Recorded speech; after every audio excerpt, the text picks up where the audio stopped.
guys, it's Alicia with WTI. Do you want to feel like the strongest person in the world? These furniture sliders are going to make you feel that way. These are from Kayzn and these are amazing. So this is a set of 8 furniture sliders, which are these little plastic 5-inch discs with a foam piece on the other side. And then you also get 8 of these little socks. So these are so useful and handy for moving furniture. So all you need to do is lift the corners of the furniture just a little bit, enough to get these sliders underneath. And then you're going to choose which option depending on the type of flooring you have. So if you have carpet, you're going to use the slider on its own.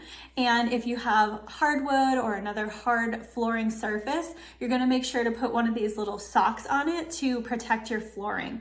And these are great because they fit super tight, and that helps to make sure that they're going to stay in place and not slip off when you're moving the furniture, which would potentially scratch your flooring. So you just place these on from the side around the slider and they fit super snugly, and then you're ready to go. So whichever option you are using, you just get these under the corners, and then oh my goodness, you can move mountains with these. You can just slide your furniture around like you're the strongest person in the world, and it is so easy. So I have found that I can move furniture by myself all around the house, around corners, into different rooms, wherever I need to go, and it is an absolute breeze. So definitely very, very handy. Would highly recommend these furniture sliders, and that's my point of view.